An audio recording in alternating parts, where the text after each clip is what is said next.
পটুয়াখালীর কলাপাড়ায় বিএনপি নেতাকর্মীদের মারধর ও বিএনপি কার্যালয় ভাঙচুরের ঘটনায় সাবেক ত্রাণ ও দুর্যোগ প্রতিমন্ত্রী মহিবুর রহমানকে প্রধান করে এবং উপজেলা চেয়ারম্যান ও পৌর মেয়র সহ আওয়ামী লীগের ৫১ নেতাকর্মীর নাম উল্লেখ এবং অজ্ঞাতনামা আরও ১০০ জনের নামে মামলা দায়ের করা হয়েছে।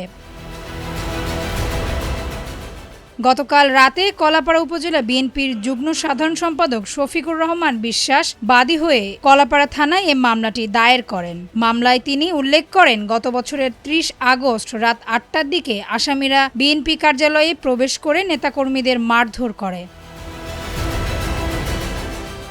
এ সময় অফিসের চেয়ার টেবিল ও আসবাবপত্র ভাঙচুর করা হয়। এছাড়া এ সময় সাবেক ত্রাণ প্রতিমন্ত্রী সহ ৫ জনের হুকুমে আসামিরা বোমা ও ককটেল বিস্ফোরণ করে বিএনপি কার্যালয়ের টিভি ও সকল সিলিং ফ্যান লুট করে নিয়ে যায়।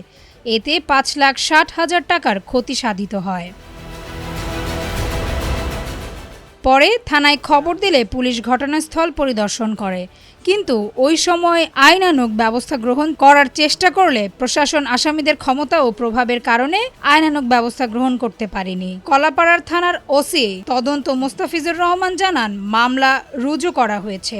এই ঘটনায় তদন্ত অব্যাহত রয়েছে। তাসনোভা ঐশী, ভোরের পাতা।